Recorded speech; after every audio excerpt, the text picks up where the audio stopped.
Just wait a second. Thanks so much for inviting me. I know it's a special workshop, symposium, fall thing when you get, as in your goodie bag, you get an umbrella. I think that tells you a lot about the kind of meeting we're at. Anyway, I want to thank them again for inviting me. It's really fun to be here and meet a lot of new people and see some of the presentations. So today I'm going to talk about the integration of perception and action in the SOAR cognitive architecture. So let me start off with the cognitive architecture hypothesis. The basic idea is that complex cognition arises from the integration of two pieces.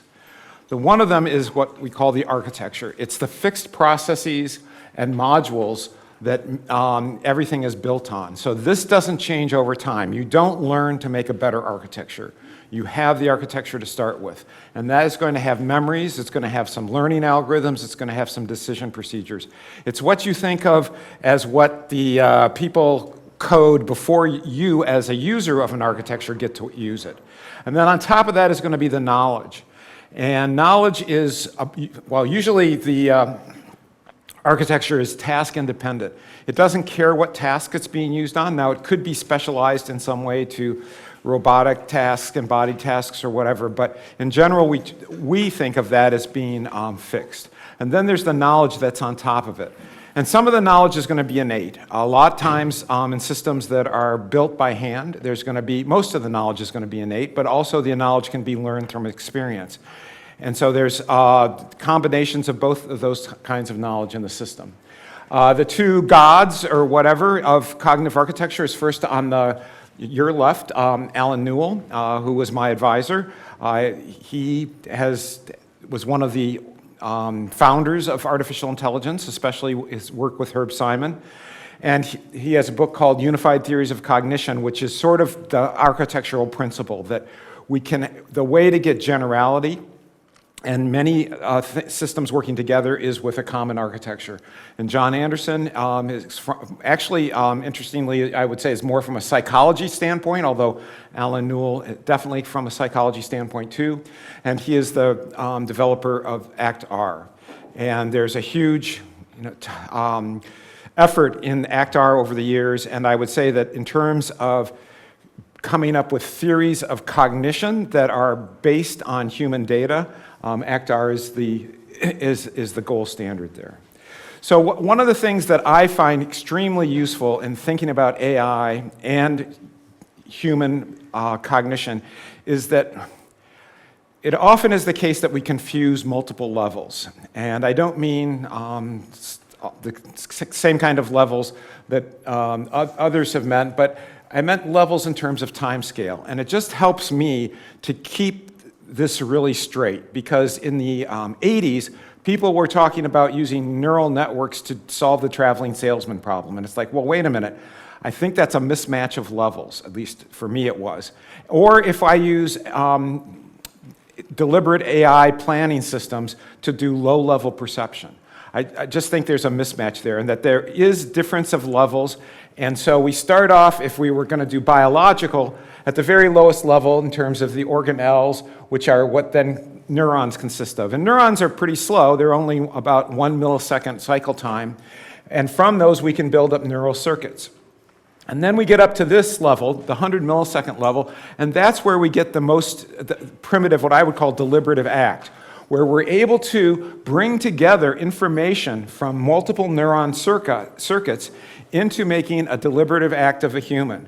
And in fact, if you want to model human behavior, it turns out that 50 milliseconds is the right level to think about people making deliberative acts. And if I want to predict what your behavior is going to be on a simple reaction time experiment, what I will do is have a model of how long it's going to take you to perceive the stimulus, how many decisions you have to make based on that stimulus, and how long it's going to take you to do a physical action. And usually the first part is about 100 milliseconds, depending on the complexity of the stimulus. And then for each action you have to do, like if you have to decide whether it's red or blue, or you have to add some numbers together. Each one of those is 50 milliseconds, and then the last one is to do the action in the world. And depending on the complexity of that, a very simple action like pushing a button is about 70 milliseconds. And so you're able then to predict what a human does, and what's crazy is it works. Okay, you are able to use this, you are able to build models and predict human behavior. So the argument is that then these are composed together into higher and higher levels, and so that you don't expect people to solve complex problems in 100 milliseconds. You don't expect them to solve the traveling salesman problem in a second. It's going to take them more and more compositions in order to do that. And then as we go up, we get to the rational level, where the fact that you're implemented in neurons really doesn't matter that much, because you're sort of able to spend enough time to use all the knowledge you have in order to make decisions. And then we get up to higher levels of social interaction and organizations. And so I call this level at the bottom System 0. That's just my name for it. Because why? Because this is about System 1. So if you know Kahneman's work, it was referred to earlier, this is where you're making a decision, but it's not based on lots of integration of information over time. And that is completely consistent with this model here, which says you've got about a time to make one decision. So you're pulling in things that you retrieve from memory, maybe, and one thing you retrieve, and you're making a decision. Now, if you're going to do multiple of those, that gets up to this level here. And so people are going to be System 2 when they're taking a second to 10 seconds to a minute to respond to something. And unfortunately, when people talk about System 1 and System 2, they don't talk about these time scales very well, I don't think. And that this actually gives us a very precise way of talking about what computations people are doing at different levels. Now, I'm not all about people. I'm also about building artificial intelligence systems. But this idea that there's levels of things going on is very critical to the way I think about it. So we're going to start with low-level decisions and then have more complex ones be compositions of those. All right, so this is the level of cognitive architecture, which is that we have clearly we have learning below that, but in general, the cognitive architecture itself is turning over at about 50 milliseconds. Most of what happens above here is determined by knowledge, not by the structure of your architecture. It's what you've learned, and that's where you can change behavior. And one of the cool things about us is, guess what? We can go from System 2 down to System 1. Oh, thank you. Sorry. I'll make trouble for you guys during the talk. Is that you can think hard about something, and then, guess what? It gets saved away in memory. And this is compilation, and so that if you do the same thing over and over again, you get faster. And that's what makes System 1, System 2 also complicated to talk about, because you have to know how much time did the person get to prepare for it, how much time has they practiced it, and all that. So a given response, if you look at a given response that you're making, it could be based on the fact that you thought really hard about it 10 minutes ago. And it's not just a simple reaction to the situation, it's actually a very considered response. And so just looking at the time scale is not going to tell you everything about the quality of the response. And it's because we will learn and we will get faster. All right, so I've sort of introduced cognitive architecture and already implied that there's these different goals. So there's people who work in cognitive architecture that are doing biological modeling. They really care about what the neural structures are underneath everything we think about, and they try to model it at the neural level and then the neural circuit level. They try to predict neural activity as well as cognitive behavior, but usually at the shorter time scales. They don't get much above 100 milliseconds or even if doing tasks that take a second. But they do really interesting work at these shorter time scales in order to predict neural behavior. So two examples of that is Randy O'Reilly's system called Libra, and also Chris Eliasmith and his collaborators, a system called Spawn. And so both of these systems have neural systems at the basis. They take a slightly different approach to what they're trying to do. And this is my interpretation, so Chris Eliasmith and Randy would maybe argue with me. Spawn is more an engineering approach. They have a lot of tools to make it possible to engineer different neural circuits to put them together. Randy's system, Libra, is more on the learning approach as to how the behaviors are learned. So you will see learning throughout Libra, and you'll see it in Spawn, but it's less of an emphasis. And that's my takeaway, not theirs necessarily. You then have psychological modeling, whereas people are trying to build models of human behavior. These are from the psychology side, and they are usually trying to predict human reaction times or error rates on psychological tasks. Usually this is going to be a task that takes seconds to a few minutes. It is not going to be a task to put dishes in a dishwasher. So it's going to be something shorter than that. So the standard ones are system ACT-R, I mentioned. EPIC is a system by Dave Meyer and Dave Curis that emphasized interaction with the human-computer interaction. Clarion, LIDA, CREST, and FORCAPS are other examples. There then are the AI functionality ones towards human-level intelligence, often inspired by psychology and biology. These emphasize more complex processing, longer time scales. So you're going to see seconds to minutes to hours in terms of this kind of behaviors these produce. I would even say that the system developing here is one of these. I didn't put it on. Oh, I didn't put it on my list, and I apologize. It should be in the future. Okay, it will be in the future. So SOAR is an example of that. Companions from Northwestern is one. Sigma from Paul Rosenblum, Icarus, Pat Langley, and others. So these are sort of the AI ones. Some of us are sort of in the between.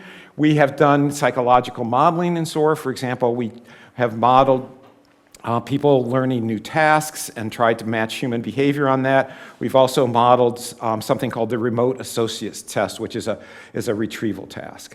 So you have all these different goals. It would be, what's interesting is whether or not all of these systems are completely different as you go from one layer to another. And together with Paul Rosenblum and Christian Laird, we proposed what we originally called the standard model of the mind. It turned out people don't like you to call something a standard model unless you're in physics, I think. So we had a few workshops, and at the workshops we decided to rename it.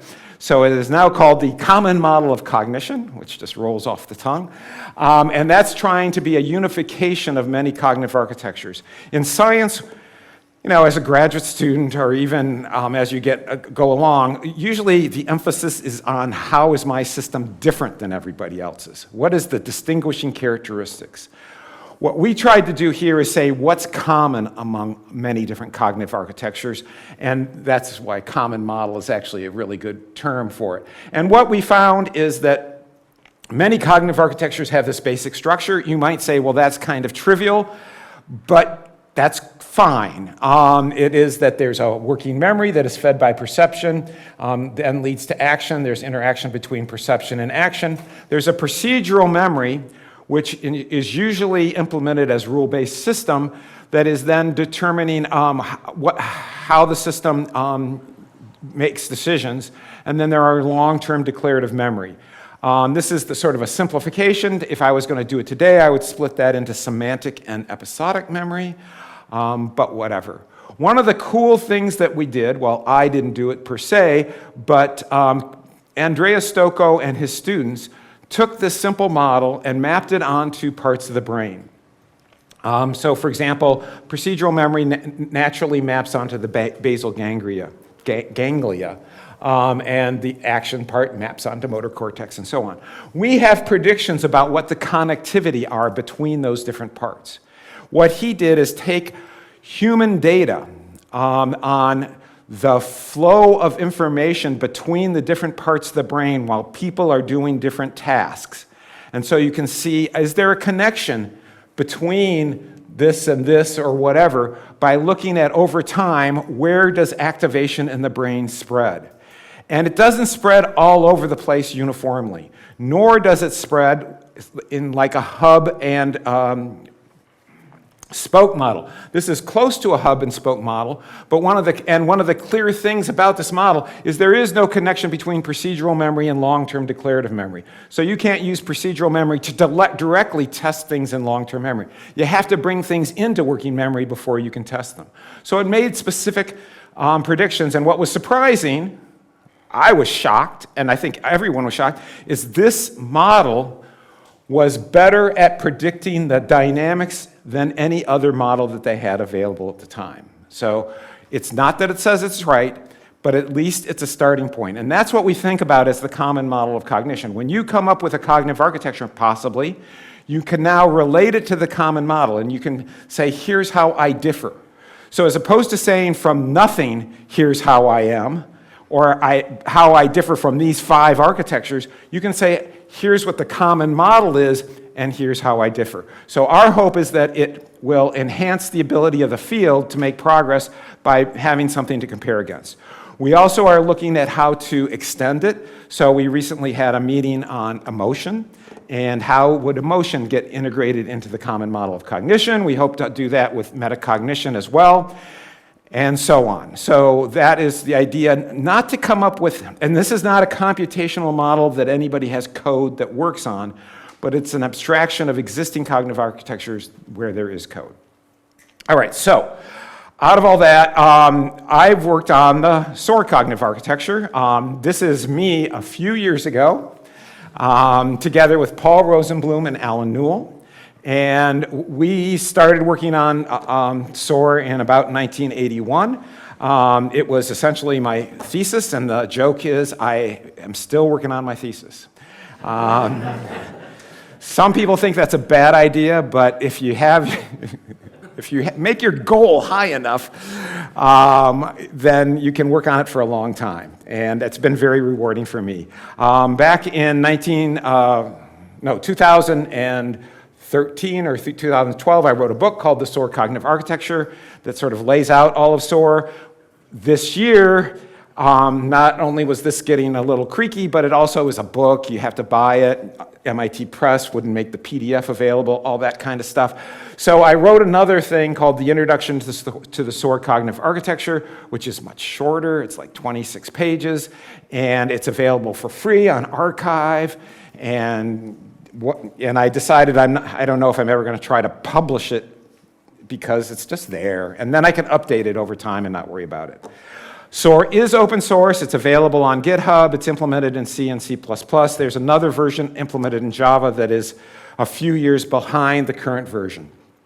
But we are a community, and we are continuing to develop it. So over time, we believe in embodiment. We don't believe in disembodied AI. I mean, that's something you can do, but we've done a lot with virtual environments over the time. Here are some that we've done. One of the weirdest ones was it was a system that did dance with you. It would watch you as you were dancing, and then it would create actions for a fiery figure. This was done work by Brian McGurko at Georgia Tech. Just to show that it is not a gigabyte type thing that goes really slow, we actually implemented something called Liar's Dice and put it on the iPhone store, and you can play against SOAR in a game called Liar's Dice. And we were obsessed with Liar's Dice, and then we decided, well, if you're obsessed with something, write a program to play it, because then you can play it anytime when your friends aren't around. That's sad, but that's the way it goes. We've also done many robots over time. One of the coolest things is, out of the blue, this robot got implemented in SOAR. We didn't know any of the people that were involved. They just went off and did it. The same thing happened with this one. There's going to be a talk on underwater robots tomorrow. They did an underwater, so it's a underwater unmanned vehicle, UUV, at Penn State. So they used SOAR to do that. More recently, we've been continuing to do embodiments of SOAR.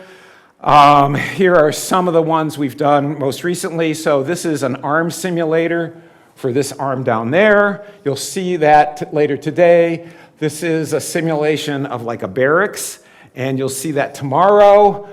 This is an implementation in AI2Thor. We did it a little too early in AI2Thor's world, and it didn't have a lot of the capabilities we want, so we jumped off of it. We might jump back onto it now that AI2Thor has matured. We did a little bit with Atari games. This is a gazebo. You'll see more of that today, and I have a student that's interested in doing this within Minecraft. So here's some of the robots we've done recently. This is this arm robot that was developed by Edwin Olson's lab. This is the Fetch. This is another mobile robot developed by Edward Olson's lab, and that's what's being simulated up here. And this is Cosmo, this little tiny robot. We implemented SOAR on it. It was very, I don't know, bittersweet. They make it hard for you to get your code to run on it, which is what we really wanted. So you have to interact with it through, Bluetooth or through Wi-Fi. Anyway, that was all fun. So what is SOAR? So here's the basic structure of SOAR. Let's start from here. Sorry, guys, over there. You can look from there. So visual perception comes in, or other modalities. We have something which is going to be the emphasis of this talk called the spatial visual system. It's an object-based continuous metric representation, a scene graph.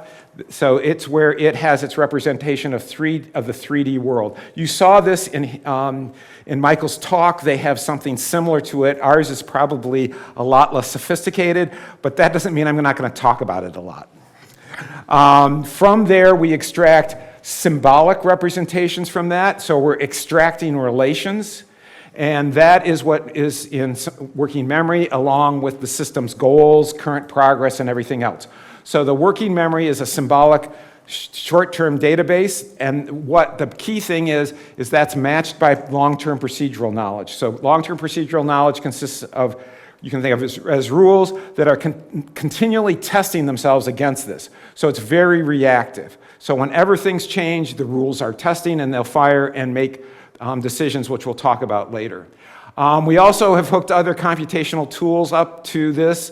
So if there was a knowledge base that had common sense reasoning in it, that did all those things that the talks in the morning talked about, one could imagine doing that. I'll talk tomorrow about hooking up another system you might have heard about through here. We also have semantic knowledge, which is facts about the world. And then we have episodic knowledge, and we're continually saving away the state of working memory into episodic knowledge so the system can refer back to its own history. One of the frustrating things I thought about, in the mid-2000s was how every AI system I knew of had no idea what it had just done, no idea what it had done 10 minutes ago. And also, I loved the movie Memento. And if you watch the movie Memento, you find out what people are like when they don't have episodic memory. They are cognitive cripples. And so that led us to put that in. Anyway, there's learning mechanisms that store things in there. We've got reinforcement learning, chunking, and a decision procedure. Okay, so what next? So the basic cycle in SOAR, that 50 milliseconds I talked about, is between procedural memory and working memory. That is continually monitoring, making changes, making decisions, and I'll talk a little bit about that more. There's also, that kind of cycle can also implement retrievals from semantic memory and also from episodic memory. And it also, but this is all symbolic representation, and if everybody in this room would say, well, that's not going to be good enough, right? So we also have a cycle here where the system can reason about not just symbolic representations, but non-symbolic representations, all right? So here are the levels of decisions in SOAR. I'm going to go through this real fast, but this is the basic cycle that is just using procedural memory. I'm not talking about anything else. I'm not talking about the SVS, or I'm not talking about the semantic or episodic, but just to give you an idea very quickly about how does the system make decisions.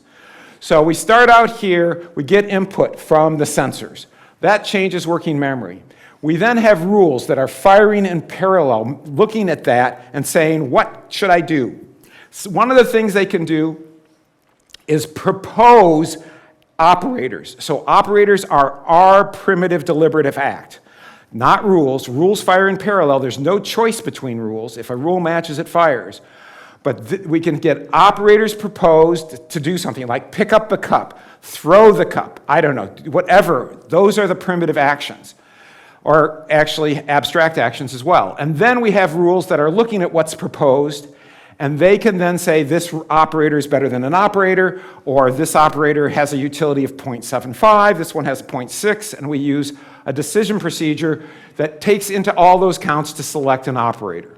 Once that operator is selected, we then have rules that look at the fact that the operator is selected, look at what the current situation is, and say, what changes should I make to the world? Now, those changes are done into working memory, but that can then send a signal out to the motor system to do an action. It can also send a signal to the semantic memory system to retrieve something from semantic memory or episodic memory, or it can send a signal to the spatial visual system to do something. And we'll see an example of that. So that is sort of a flat system, but one of the things that can happen is when we hit a decision, we have uncertainty. Number one, we don't know, if we look at all the operators, there's not enough information to tell us which one is the best one. So that we call a tie. The other thing is we've selected an operator that's abstract, like clean the room. There's no single action you do to clean a room, unless you push the clean room button and magic things happen. So that then is going to lead to what we call an impasse. And in the impasse, we then replicate this idea. And we now are going to recursively go through this cycle of selecting and applying operators. And so this leads to a dynamic task decomposition hierarchy. And finally, we will hopefully bottom out into some primitive actions or primitive internal actions that we can perform. And they will then do the things up here. One of the nice things about this is these levels, when they rise, are all active at the same time. And so if the world changes up above, such as somebody pulls the fire alarm, the system detects that and says, the best operator to apply now is run away from the building. Everything that was going on down below goes away, and you then do that. So that's the way we stay reactive. That's enough. We got a lot to cover today.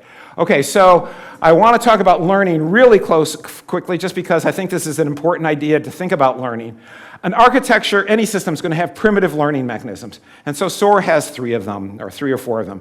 It has chunking, which is a procedural composition mechanism. It has reinforcement learning. It has semantic learning, where we're storing away facts. It has episodic learning that's capturing things. But you have more than that. And it's not that you have more primitive mechanisms, but what made you decide to come and sit in this room today? You had a strategy that one way to learn is to listen to people talk. You also sometimes decide, if you're a sports person, it's a good time to go out and practice tennis. And that is not a primitive thing that causes stuff to get stored away. Instead, what it does is it creates experiences for your other learning mechanisms to save things away. So when we think about learning, not only do we want to think about system 1 and system 2, we want to think about what kind of learning it is and make sure that we distinguish between primitive learning mechanisms. These are on all the time in our system. The agent has no ability to control them. They're just going on all the time. It doesn't have to worry about them. It's just going to learn. But then there are these more deliberate kinds of learning strategies, things like, I want to get a PhD. I want to go to class. I'm going to sit through this and pay attention. All those are part of your decision making where they by themselves don't learn. Now, the best example I have to this is when you're trying to learn a foreign language and you create flashcards. There's no flashcard learning mechanisms that you're born with. Somebody told you about it, or maybe you discovered it yourself, but then you start to create flashcards, and then you look at one side and you look at the other, and hopefully your semantic learning mechanisms and episodic memory learning mechanisms are automatically doing things for you. Unfortunately, you have no control of those. I mean, you can do things like take caffeine and some other things to help that. But that's not what's going on in general. So I want you to, so just thinking going forward, always ask yourself, when I'm thinking about learning, is this something that should be automatic online all the time, or is this something that maybe happens offline? So for example, one of the things our system does is sometimes a retrospective analysis. After it's solved a problem, it goes and looks and see why did it work, and that is more deliberate. All right, so I'm going to go through a simple example. You do not have to close your eyes for this, but it works with your eyes open or closed. I want you to imagine the word wow. I want you to flip it upside down. When was the last time you saw the spouse of that person? We have a model of this. So how does that work in SOAR? All right, imagine wow comes into working memory somehow. So the model is a little bit sparse on things, just because I don't want to go into it. But we are able to get a sound in. We're able to then go and match that against semantic memory. We come back. We have the symbol, imagine, wow. We then go up to procedural memory, and we have somehow a skill called imagine. I don't know where it came from, but it's there. We then imagine it in our spatial visual system. We then get the rotate command. We go through the same rigmarole, and we go from procedure. We now have the symbol rotate, and we go to the procedure rotate. Now, this is really interesting because I have no idea if you've ever rotated anything in your mental imagery before, but you know how to do it. I mean, almost everybody was able to do it just by me telling you rotate. And then you rotate it. This is not a symbolic operation I would maintain. We don't have to discuss that. Nobody here is going to argue with me on that. Okay, but the cool thing is we were able to do this without writing it on a piece of paper and rotating it. And we definitely didn't do it with the symbolic representation of mom.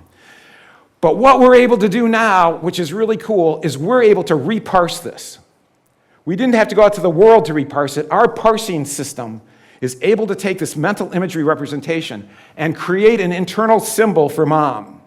It's able to use that symbol to go into semantic memory and say who the spouse of that person is. Who's the Yahoo that's the spouse? Now, not everybody knows this, and in some cases you might fail. But you know that you failed, okay, if you don't know who your father is. But if you did succeed, then you go and get that D5455 is your father. That's my number. Turns out, hopefully none of you have that in your memory. No, it was a poor joke. Okay, but you are able to use that because you have consistency in your representations between semantic and episodic memory. And you're able to go back and say, give me the episode most recent in which that person appeared. And then you're able to retrieve that, and maybe it's Sunday. You know, for me, my father died 5 years ago, so it's 5 years ago.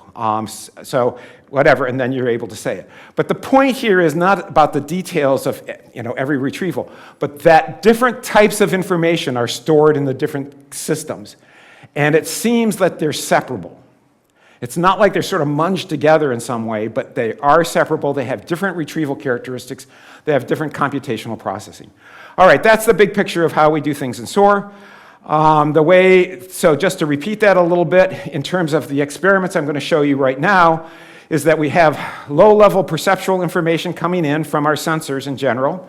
But what we really want out of that is a bunch of symbolic information that is object relative, gives us some spatial information, and it's not just histriolist. So we want to have more information like that.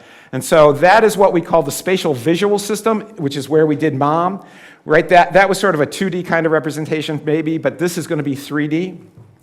And that we have ways of going from perceptual processing out to here, and then we're able to go back to back and forth. So it's not just we do bottom-up processing going into symbolic representation. We reason about that. We can be able to go back. There's a lot of sources of knowledge available to cognition to reason about sensory data that then helps us here. And so that's what we're going to see some examples of. So just to walk through that more systematically, we get sensor information. We have some segmentation code that is fixed. That gives us segmentation of our information, and from that we're able to do feature extraction. From that feature extraction, we're able to assign those features and co-locate them with things in a 3D representation in what we call in SVS. And then from there, we possibly are doing some feature classification, such as these are the blue things, these are red. We actually can learn them. Usually we just code them in, but we can learn these kind of feature extraction systems. And from there, we then pick out that this one seems to be in the blue data, so it must be color blue. And we put all that together, and so we get object data about that into symbolic working memory, and that gives us a symbolic representation of that piece of information. We're also able to extract relational information, where we can say, what's the relationship between object 092 and 047? So we have the ability not only to do bottom-up processing, but to also query this representation.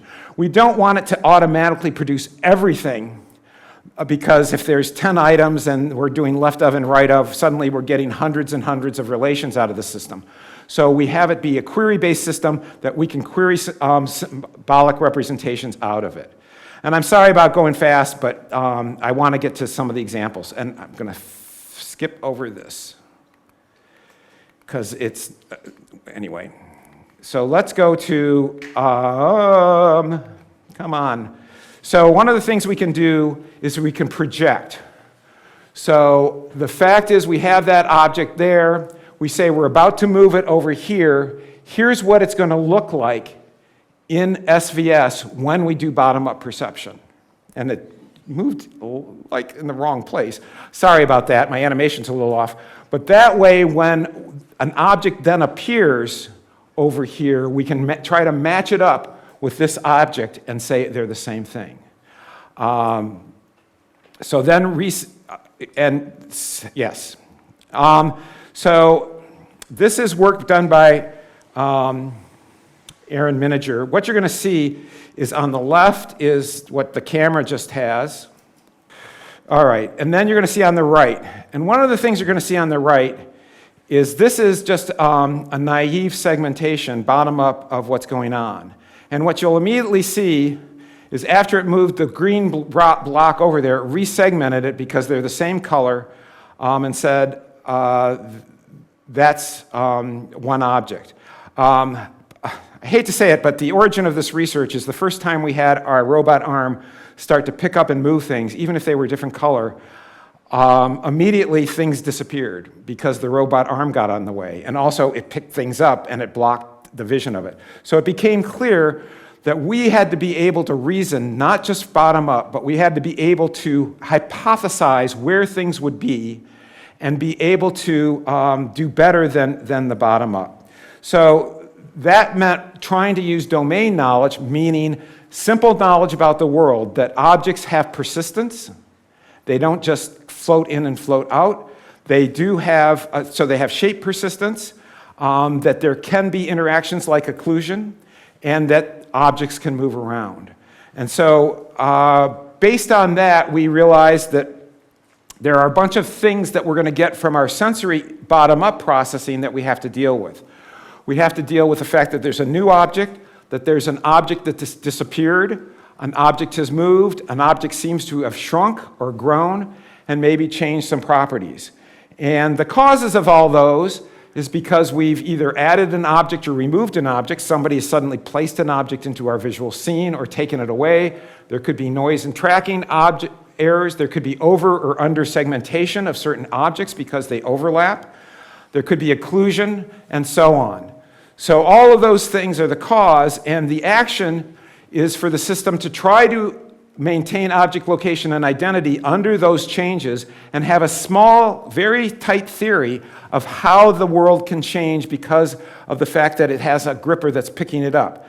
And so it knows when it picks up an object where it's supposed to end up, so it can hypothesize where that's supposed to be, and it can then assign a prior object identity to that object. So we did a little evaluation environment, and so this is very simple. The idea was that we wanted to make sure that we were able to track objects and not just get confused by what object, and that would lead us to have the right solution. So what we are trying to do is the goal is to store objects and in bins. So these are bins that can be open and closed. And we're trying to store objects based on properties we can't sense, like what their weight is or what their temperature is. So we have two places where we can measure those sorts of things. And then what we're trying to do is measure how many block movements do we have to make in order to make these decisions about sorting the objects. And actually, we're trying to put the object with, say, the heaviest object on the goal. And so we have to look at all the objects. Well, if we're just doing bottom-up parsing, we get really confused about what object we've looked at and what object we haven't, because things come together, and so it takes a lot of actions to do that. But if we're able to track it very well, things go very well. All right, well, anyway, you would have seen it move around. Here you would see it move around, and you would see it open and close these boxes, and you would see occlusions as it went. And what the big thing it's doing is that it's keeping track underneath of when a block goes on top of another block, it keeps track that the occluded block is there. It also, when it's picking up a block and moving it someplace else, it predicts that that's where block's going to be, and when that block then appears, it's able to assign the same ID to it. So it's able to have a simple model of how the world changes and use that. So we did different knowledge levels, and where the perception only, where the fact is we use action knowledge, which is that when we move an action, a block will move, that there's object permanence, and then we also do some reasoning about segmentation errors. And what you see is that if we just do perception only, we take lots and lots of moves because it's always losing track of what objects are where. As we add more and more of these knowledge about the system, it takes fewer and fewer moves till the place that it actually gets close to optimal. It still has some issues with segmentation errors just because it is such a hard task that the same color block can go on top of each other. So this is with partial occlusion.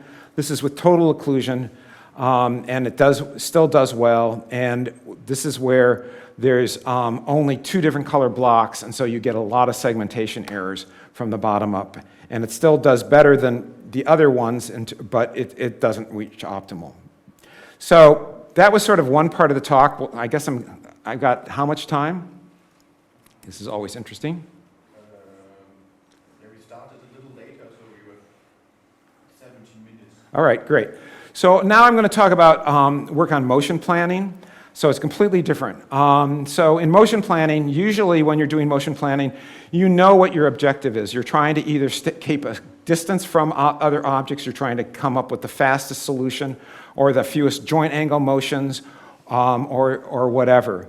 And what we're trying to do is come up with an approach where there's more communication between the cognitive system and the motion planning system. So that when you don't just give a command like pick up, instead, when you give a command pick up, many different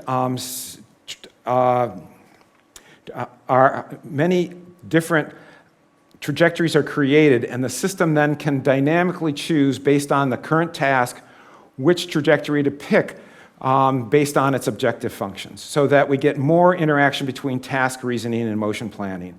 So I don't know, this sort of shows this is the way we think about SOAR usually, but what we're going to do is we're going to also have the motor system, which is generating trajectories, not only to attempt to execute them, but actually have a representation of trajectories in the system itself. And I understand that OpenEase has some of the same capability, so it's not completely new. But let me go through this really easy. So in a traditional system, you would create a pickup command on the output link for us, and you'd say, go pick up the blue object. And that would then send that command to the system to create the trajectories. And it's working. Oh my God. Okay, I'm sorry. Relax, relax. Okay, this tells me about tomorrow, on the Wednesday's talk, that I need to do startup on Scratch. Anyway, it generates a trajectory, it works, it satisfies the constraints, so the constraints are not to bump into anything, and a few others, and well, where the final position is supposed to be. And it's able to do that. So what we're going to do differently is that we're going to go from perception, and then based on what our task is, what are we trying to do? That's going to come up with a set of constraints like you normally do. But what we're going to do is we're going to generate a large number of trajectories, say 30 trajectories. And then we're going to use the objectives to scan through those trajectories that we have and pick the one that meets our criteria the best, the objective function we have. And then we'll send that off to the motor system. And it might sound like this is sort of a trivial idea, but it turns out it works really well. Surprisingly well. So trajectory creation is embarrassingly parallelizable. We can use as many threads as we've got available because it's completely, each one can be generated in parallel. The output's going to be a set of trajectories that are valid and satisfy the constraints, and we just use RRT Connect for this in order to generate those trajectories. But then the key thing is trajectory selection. Well, now that we've got all these trajectories, we can, while we're generating them, we are keeping track of a lot of data about them. And now we can say, okay, right now we want to pick the fastest one. And we pick that one. Or we can say we want to pick the one that balances off being close to obstacles, but is also fast. So we can have a linear equation or whatever equation we want that tries to combine these different objective functions and then pick the one that's best. And once again, it sounds trivial, but what's surprising is that when you get up to about 10 trajectories, you end up with enough diversity. So that's one of the reasons we use RRT Connect, is it does produce the good news and bad news about RRT Connect is it produces diverse sets of trajectories. If you're a single user of it and you pick it, it's going to give you one, and you have no idea what it's going to look like.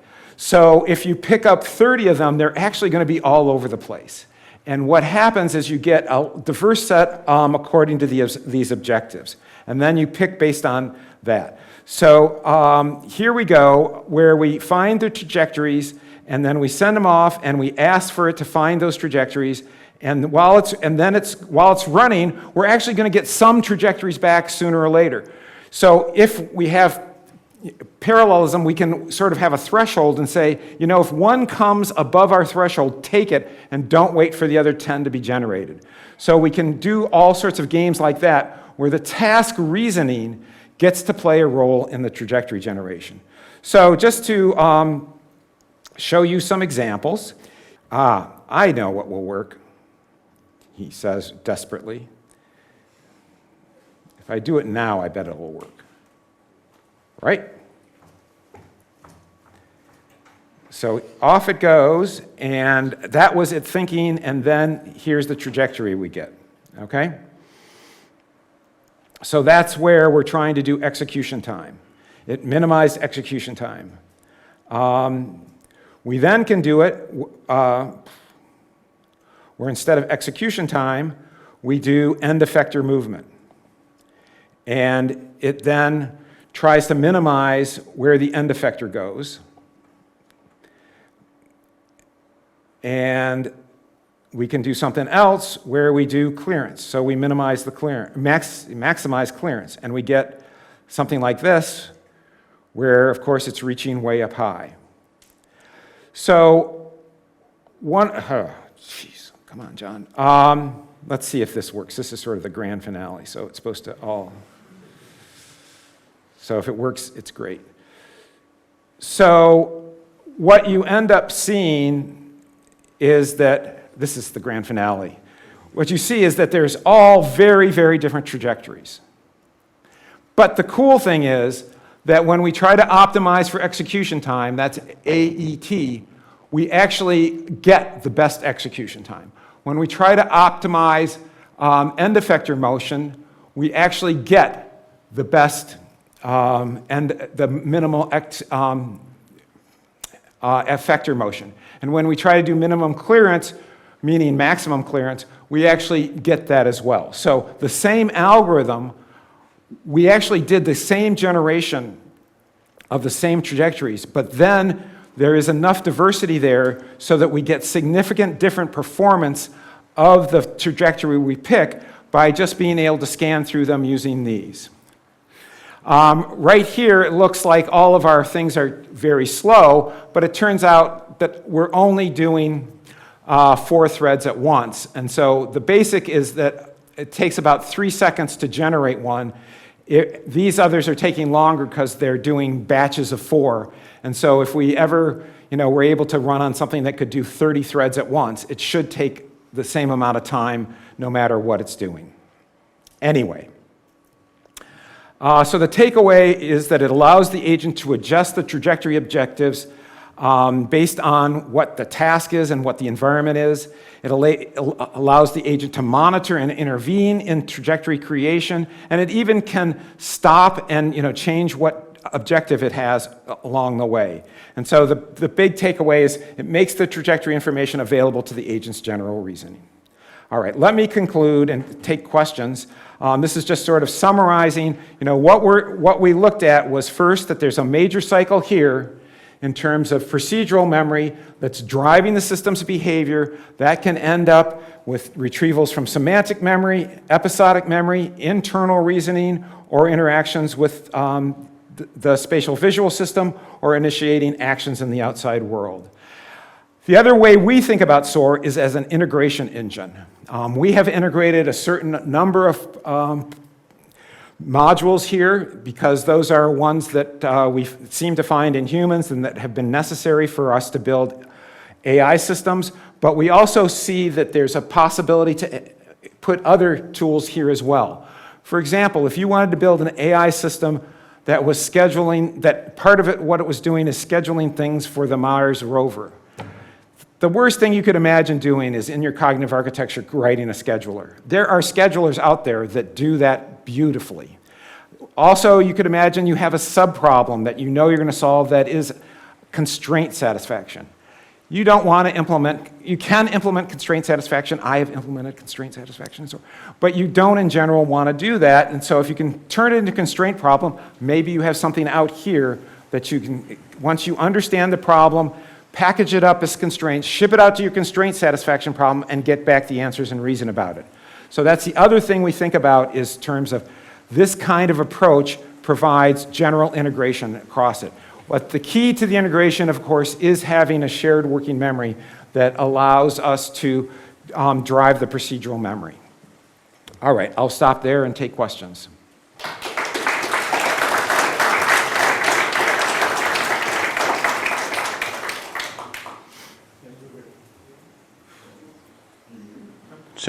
Okay. Thank you very much.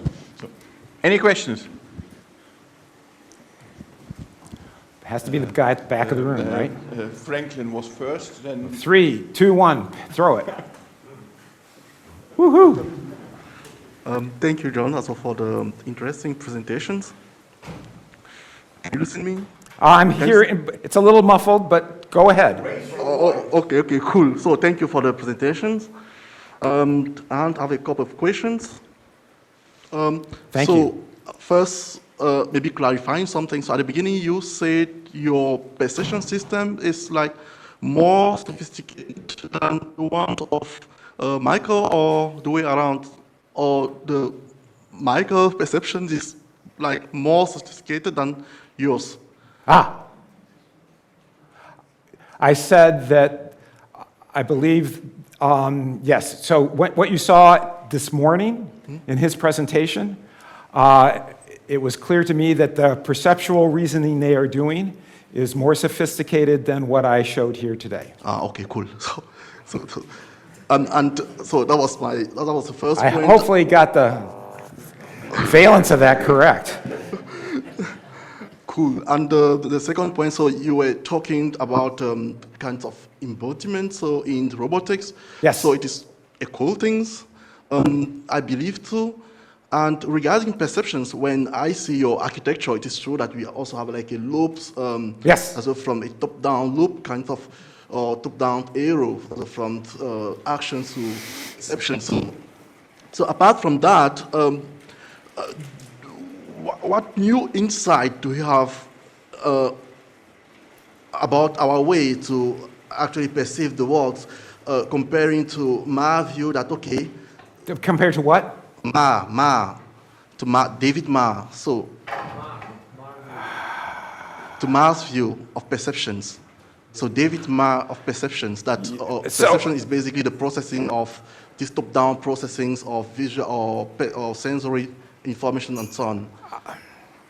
I don't know if he had intermediate representations of metric space and like we have it with mental imagery. Maybe he did. I don't know that he did. There was not a lot of computational work on mental imagery when we first did our work there. I mean, he had theories about it, but I didn't know that he had implementations, but maybe I'm wrong. So these 3 levels of having the data, having the representations, in the representation that we take the sensor data, right. We basically extract from. But then could he project down things that he reasoned about back into that into the same modality-specific representation? No, it doesn't. So that's one of the things that's going on here, and it's one of the things you saw this morning as well. Yes. So yes, I think that's a big deal. Yeah. Yeah, cool. So I wanted to say, apart from that, will you have like any other things that could contribute to the new theories of perception, that perception comes from the inside out, some things like this? Do I have any other big ideas from perception? Yeah, as a top-down. No, I'm not going to say that I have a lot of other insights, but yeah, but I mean, the idea that the system can do projection and can reason about persistence at the abstract level and then exploit that when it's doing perception, I think is important. I'm not worried about who gets credit for it, but I think that that's a critical part of any perceptual system that you want to have. Yeah, cool. I mean, so the research was we like observing that sensory informations are somehow limited, right? Sure. And we are also kinds of behaving or acting in a really dynamic world that even if I have a full access to sensor data, I will be needing some time to process those data. And if you're acting in a dynamic world, you won't be able to satisfy, the time constraint of the world dynamics. So if you're just expecting always processing informations or sensor data before acting, something like this, you won't be able to actually satisfy the time constraint of the world dynamics. So, and if we regard the way we designed this system is the robot takes an image, it acts, it takes an image, it acts, it takes an image, and so. Well, you don't process it image by image. I mean, you're looking for differences between images, right? And you're, I mean, so you have to be careful about what features you're processing. Yeah. And I'm not adverse to using neural nets that have been trained up on lots and lots of images and dynamics of images as a front end for this kind of processing. Yeah. But I think I don't want to repeat myself. I mean, a critical aspect is not only do you have to be able to do that processing on your sensory data, but you have to do that processing on internal representations of what you're extracting from the world, so that you can do things like projection and do internal simulations. I'm sorry, if you're saying that it's impossible for machines to do real-time sensor processing, is that what you were saying? Yeah, that if you basically just count on the processing of your sensory information. If you see, for example, if you imagine you walking, for example, along the street, you're not kind of always looking down, observing and walking, right. So you're and walking and right. so on. I agree with that. I agree, I guess. Yeah, so my point was just whether or not you have you are coming, or even your systems, with kinds of new insight about. So I guess I don't. Fine, let's leave it at that. I've given you all the insights I have. I have to go because we got the next. It's fine, it's not that long. We can stay here as well. So Arthur is already here, but there were three other questions. I'm sorry. And four. Yes, thanks for the talk. I have a question regarding the construction of the symbolic expression from the spatial visual memory. You said you were mentioning that there are just taking into account a few objects, there are potentially a lot of relations that could be considered. So how do you choose what would be an appropriate symbolic representation? So that's not automatic. So, fine. There's two different things. There's what things do you extract? Sorry.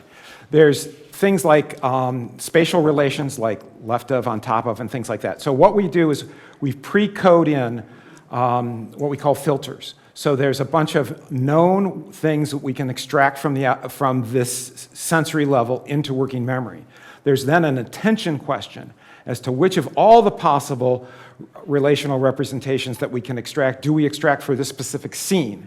And that's going to be determined by the task, what you've seen in the past, and all this other stuff. So that's going to be a cognitive or deliberative act is to make the decision as to what I should extract. So we're not going to extract everything automatically, but for now, we do not have ways of learning new relational features to extract. I should say that. It would be great for us to be able to do that. We do not have that capability now. So we pre-code in those for a given domain. It turns out for the domains we've worked in, it hasn't been a problem to figure out those ahead of time.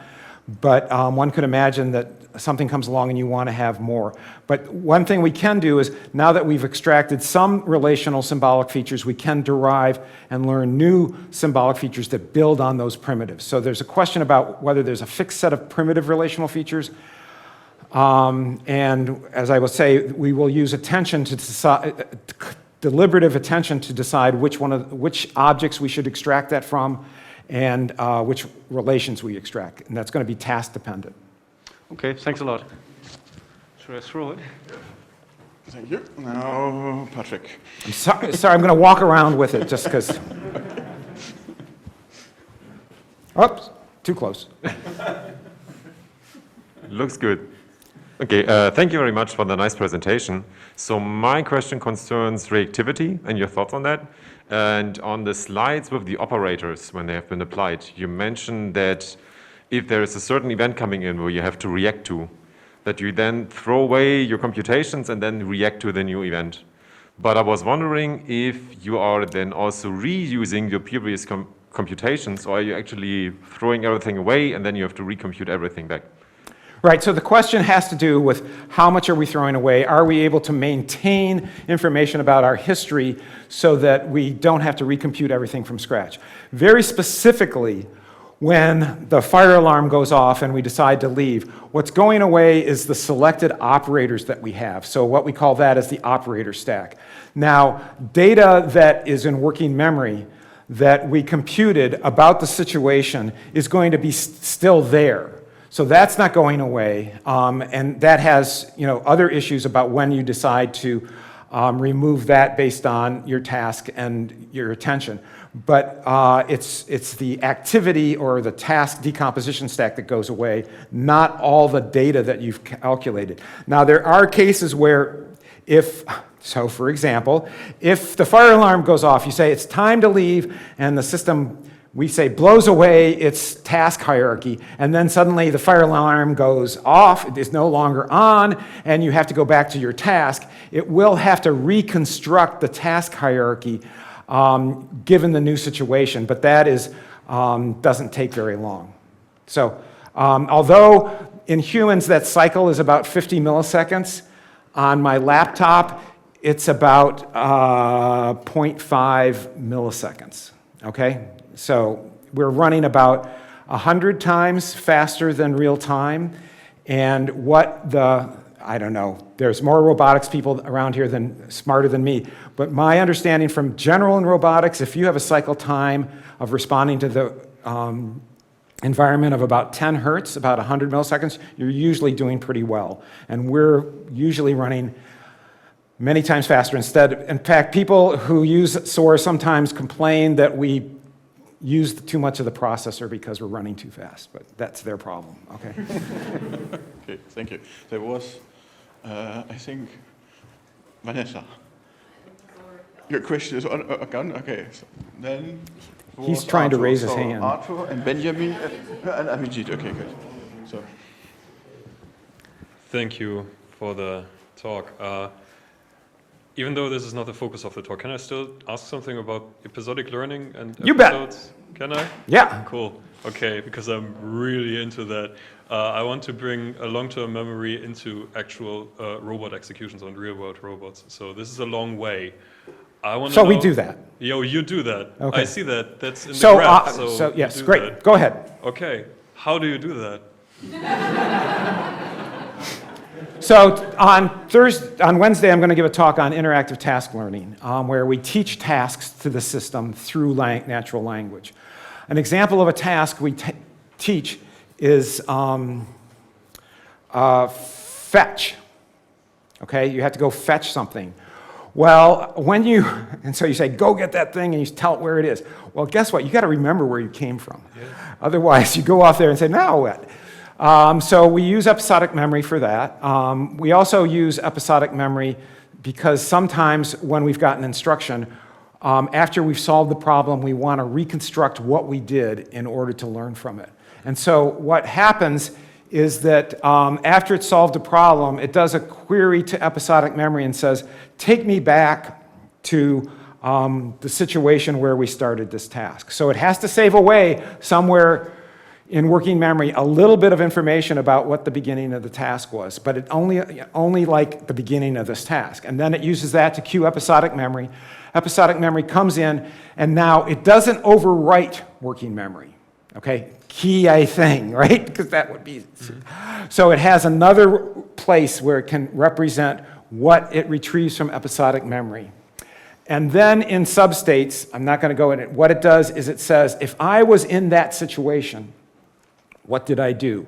And it's able to roll forward through episodic memory. So when you do a retrieval from episodic memory, you can do two things. You can go forward in time or you can go backward in time. And so it can roll through like a movie or moving it in reverse. And then it rolls through and it sees what it did, and that allows it to do some analysis of the causal links between the actions and data in working memory and learn something there. Does that help? I got another question Sure. directly to that.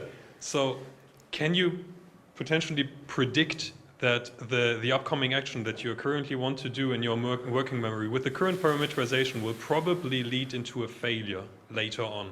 Can you predict Well, that? can't I predict it'll lead to a success? Well, No, fine. I'm sorry. So what we can do is when we're what we have done, is, and this will get to it, I think, is when we're trying to pick out what action we should perform. We don't know which one. The default thing we try to do, it's not architectural, but we have knowledge to help us do this, is we try to say, well, what will happen if I do this action? What will happen? It's like the Go example or chess example used this morning. And so what we do is we put ourselves in our current situation, and then we do a retrieval from episodic memory and say, have I ever been in this situation before? Okay. And if we get a close match, then we say, what happened when I tried to do this action? And then we go forward, and so the episode is not only the current situation, but me trying to do this action. And so that retrieval, and then we see what happens, and we see that bad things happened, and like we ran off the cliff. We said, no, we're not going to do that. Let's try this other action. We retrieve that, and so that then leads us to take a specific action that in the past worked well. cool. All right. Yeah, so we do that. That's nice. Yeah, So now that's was called, Benjamin. sometimes called anticipatory thinking. Hi, so also thank you for your great talk. I have one question. So as you probably well know, neither end-to-end sort of learning nor the cognitive architecture paradigm have reached human level performance yet or human level intelligence, right? No. So what do you think? No, okay. So yeah, we all know that. So what do you think I set myself up for this. is Okay. maybe a fundamental thing still missing from today's cognitive architectures that prevent them from reaching human level or having reached human level intelligence? About 40 years of research. Oh, that's a good And I don't know, number. I mean, fine. So the easiest answer would be, well, common sense reasoning. But I hate to say it, I don't have a precise definition of common sense reasoning as others in this room do. So I think that there's a lot we don't know about what's required for general intelligence. And so I think we're chipping away at that. And as we build systems and they don't do what we need them to do, so one of the big things is systems like SOAR can't bootstrap themselves. You can't turn SOAR on, at least for now. Even when we put in a bunch of knowledge, it just can't bootstrap itself. It can't start doing motor babbling, start verbal babbling or whatever, and build up the knowledge it needs to interact with other people or to interact with the world. So one of the things we need more of in SOAR is more of the kind of concept learning. Some of that was talked about this morning, but like turbocharged. I mean, so we need, that's a lot of what's missing for us. What's missing for deep learning, do you want me to go there? I mean, so they have some of that, But so there are a few example systems that have done by Google, but in general, they're not embodied, right?